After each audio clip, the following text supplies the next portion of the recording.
I speak for a lot of us when I say that I am tired of the streetwalker culture being promoted, glamorized, and essentially hailed to be something that young girls should be moving towards, right? And it didn't just start with OF and the quote unquote OF model, which is nothing more than a glorified streetwalker on a camera, right? And maybe instead of $40 and $100 at one time, you get a $5 to $10 subscription per individual to tune into your cookie, right? I think most of us are tired of the hypersexualization that has been taking place within the broader culture. I'm not even going to put this to a specific demographic, a group of people, because we're seeing it everywhere. It's like you can't turn on a TV show without seeing some buckets nakedness somewhere. They just have to throw it in there. Somebody's got to show their woo-ha, their goo-ga, their shlushla. Like everywhere you turn, it's just there. And you go outside and people are basically resembling the things that they're seeing on screens. Now, the conversation I wanted to get into, or the expose per se, is on who I believe was the almost the foremother, right? She was the ancestor of the 304. She's the ancestor of the hot girl, the streetwalker. You know, before there was Lil Kim, before there was Foxy Brown, there was Madonna. And it's interesting because I was going to make this video months ago, like maybe 2 or 3 months back. And somebody in my comments actually alluded to Madonna. And I said, okay, it's time. It's time.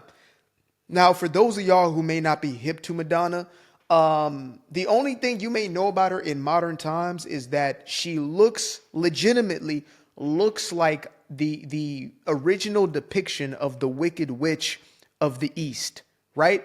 She just has this sort of, you know what I mean? This sort of, she got witchy poo vibes. That's what she's giving off. And it's ironic because, you know, I don't know if she's even making music still or anything of that nature, but that dark Jezebelian energy and spirit that she now looks like she actually was back in the day, right? This is a woman who published an entire magazine with her booty bust nakeds, okay? Featuring, of course, our good friend Dennis Rodman over there, sane individual. But we had Madonna singing songs like a Virgin, for the very first time, right? That was at a time, because I want to put this into context. This was obviously still during a time of like Prince and things of that nature, right? There was the Rick Jameses of the world, but we had never seen the portrayal as well as the glorification of a streetwalker or a 304 or a pro, as some would call it, on national television. As a matter of fact, we had never seen it in the mainstream in that way. There was a Marilyn Monroe who was close enough to it in the mainstream, but didn't fully go there, right? Like if you look at Marilyn Monroe today, unfortunately, she looks like damn near a modest woman would dress in 2025, unfortunately, right? I mean, if yoga pants existed, you know, real tight, whatever it is, a little bralette situation, she likely would have been wearing that. That's something that you find in your local gym nowadays. That would have been seen as salacious at a certain point in time. But as far as the mainstream goes, Madonna was the first full-blown representation of just being completely promiscuous and being proud of it.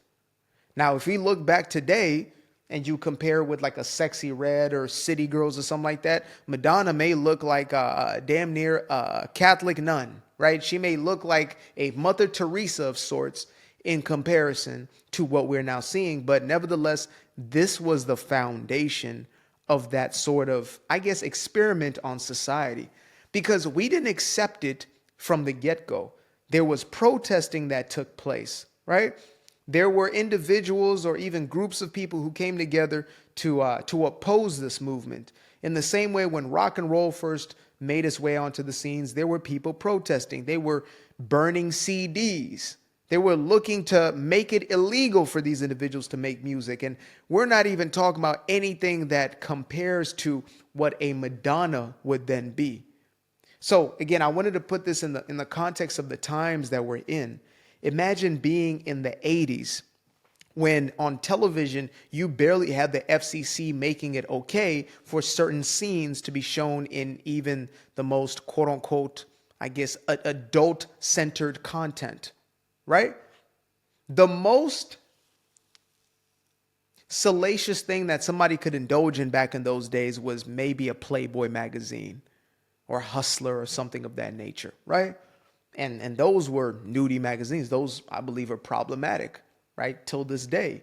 But we didn't have this. So imagine having a mainstream artist, right? We're not talking about your papa's collection on the side that then got him in trouble and led to the divorce. We're not talking about that, right? Things that were on the fringes of society. And people love to talk about how, well, the oldest profession in the world. Yes, it may be the oldest profession in the world, allegedly, but it was on the outskirts. It was looked down upon. You were seen as the lowest person in society if you either were selling it or buying it, right? That's why you had to have specific locations, the wild, wild west per se. You had to have places that were on the fringes of society that you would go to engage in those type of activities or be that type of person.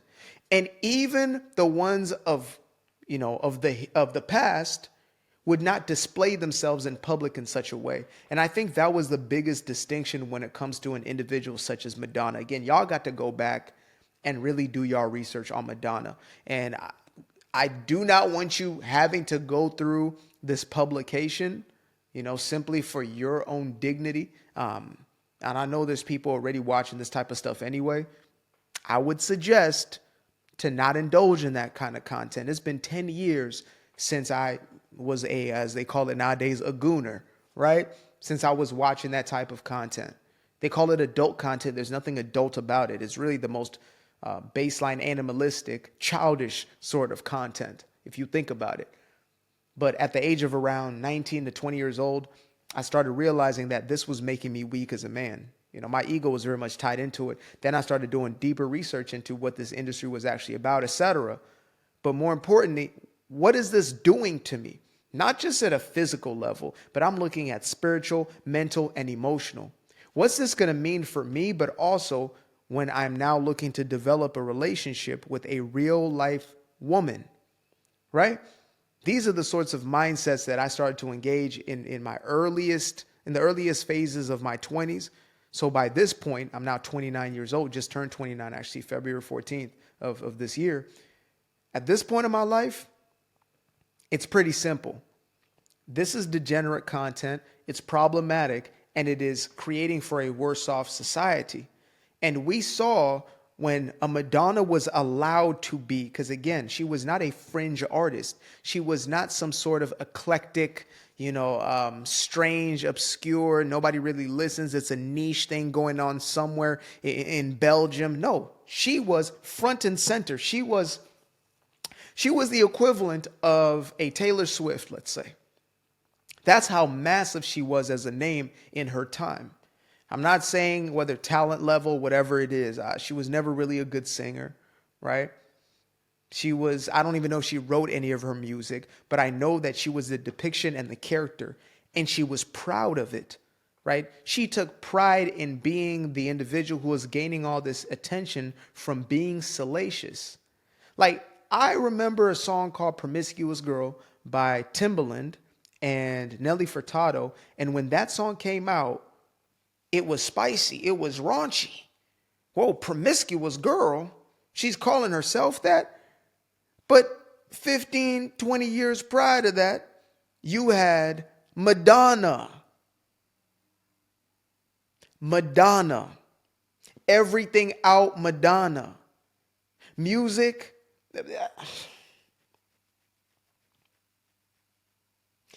There was a time in the not too distant past when even a bikini was seen as being revealing and salacious. And it was a man, just like with Victoria's Secret, it was a man who created the bikini. You could only wonder why that was. Why would a man create such an invention, right? It was a man who created basically lingerie in public, and it was the very same man who looked to market this to the public, and they rejected it. So he had to go to a literal streetwalker, an actual pro, right? In order to wear his new attire to then market it to the larger, broader public.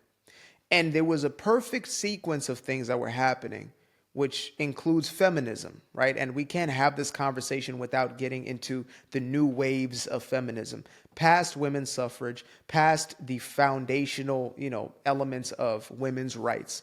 We're now talking about the era of not just becoming equal to men, but becoming like men and better than men at being men, right? This is when you start having a movement towards I don't need no man, right? Instead of I just want to be equal in my household, it became I don't need no man.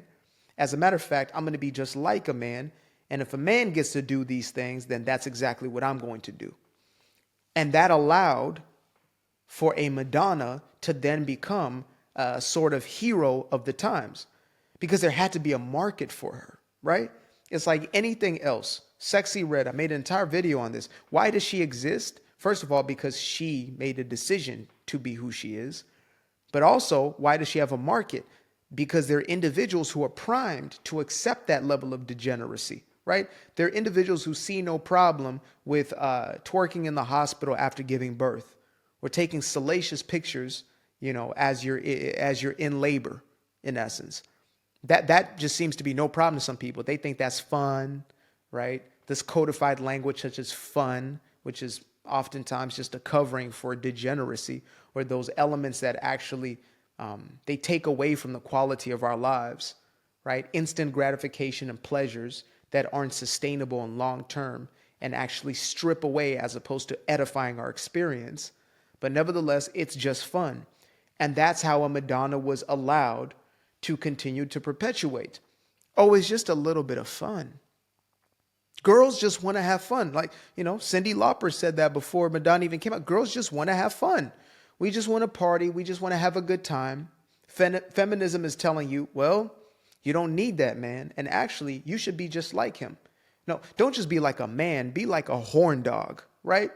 Give that thing out to whoever indiscriminately. And, that's pretty much your purpose in this life. Go out, get the bag, go out, lay up with as many dudes as you humanly can. And if you ever want to get into a serious relationship, it will be waiting for you on the other side. Well, guess what? We didn't raise up a generation who are now crying in front of cameras, in public, that they can't find the man that they would have wanted because they gave themselves over to this feminist ideology. And this ain't a man versus woman conversation. I'm not down for that, right? I'm not picking at. I'm pointing to.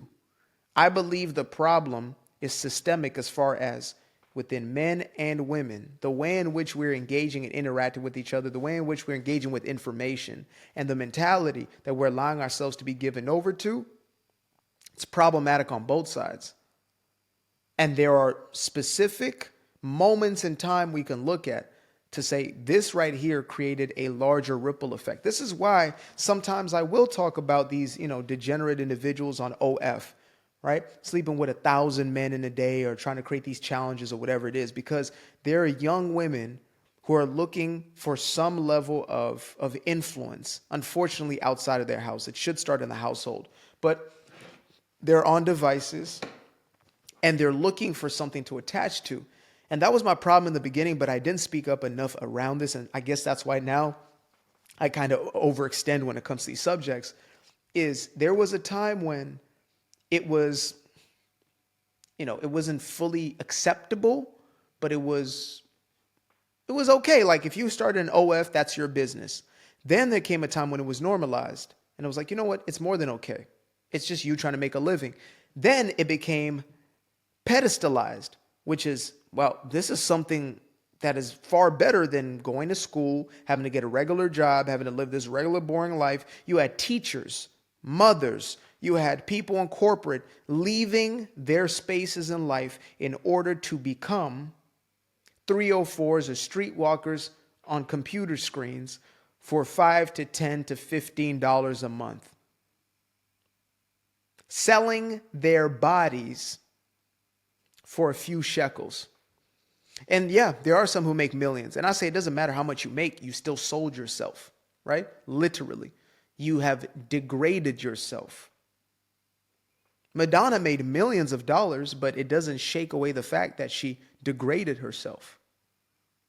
Right? At 60, 70 years old, she looks about 90 something. She is now with a significantly younger man,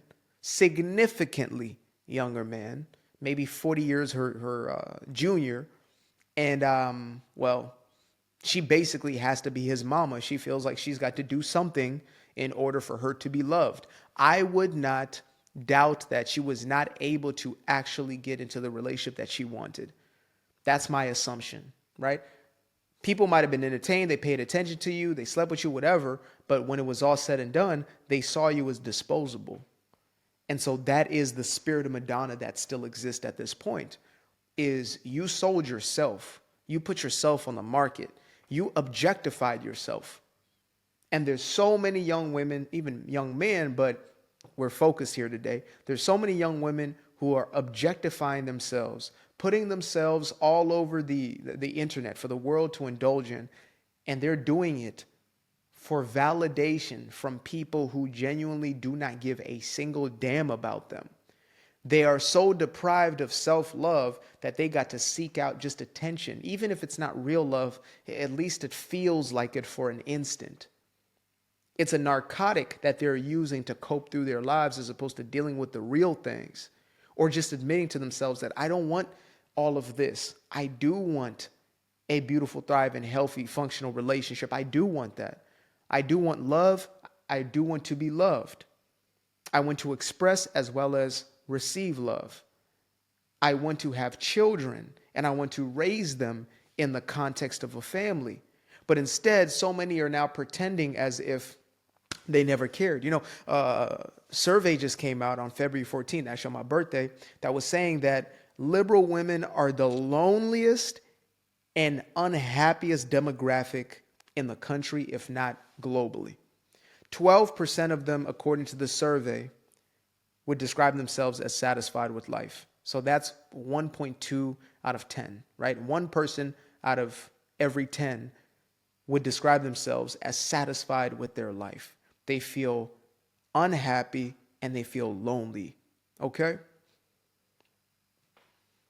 Now, if you hold a belief that you don't need no man, men are trash, men are the worst, that, you know, you can be better than man, I can do bad by myself, that sort of mentality. Let me throw this thing away to anybody. Let me give it away to whoever winks. Right? When you go through life in that way, I mean, the results are almost definite, right? It's always going to be the same outcome. It's always going to be miserable. It's always going to be depressed. It's always going to be self-loathing. It's always going to be a lack of self-esteem. You're always going to feel used. Always. It might not be at this moment. Maybe you think you're having quote unquote fun right now, but at some point you're going to get to the end of yourself. And that's what we see with the spirit of Madonna. You know, I can point to a lot of these other people throughout entertainment who have been examples of this. The Kathy Griffins, right? Who's now trying to tell the world, maybe y'all shouldn't all have kids, because she essentially missed out on her opportunity because she was so self-focused and she was focused on, you know, essentially being a pair of wide open stretchers for whoever walked by. And all of a sudden, she finds herself at that last phase of her life with regret. And so she has to project her own bitterness onto others. You see this probably in your own life. People will project their own bitterness onto you. And so I pray that this message at least meets people. You know, I wish that the person to hear this has not given themselves over to this yet.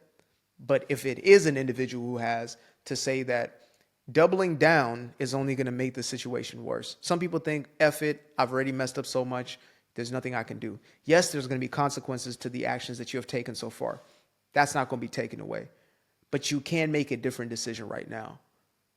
Again, we have examples of what happens to an individual when they are so fixated on instant gratification and pleasure. That is male as well as female. And it always ends up in a life cut short. Even if it's not the years of your life cut short, the quality and the substance of your life. Maybe they have 5 years where they're hot, 10 years where they're hot, they're this, they're wanted, they're all that. And then all of a sudden they find themselves on the other side of life. And they're worn out. And they're essentially rejected by the ones who they would want to be with. It's simple as that. This ain't no red pill. This, they might monopolize on these sorts of ideas, but this is just real life. This is real life. The spirit of Madonna must come to an end in order for our women to live. I used to be afraid of the dark, a place unknown like a heart in their heart. I used to see my life in the bar. Now the kids unchained, every shackle is lost. 2 steps in the moonlight, 2 step in the daytime. You just know when it feel right. You got a feeling the time's not. See you through those shades that I just threw on. Through my lenses, you just can't do no wrong. I fell in love with myself again. I fell in love with myself. I fell in love with the sunshine. I fell in love with the light. I fell in love with the full moon. I fell in love with the night. I can see the light again. I can see the light. You can see the life in him illuminate the night. I know the time is taking. A 365, that's a full rotation. I see you looking up, you know them constellations. Constantly gazing like house of praises, you get to praising. They see your light shine, that's why they so frustrated. Even the sofa in Nova Scotia will win the bagels. I couldn't get them ease on the grease, why they burning up? Money growing trees, feel a breeze, still you show.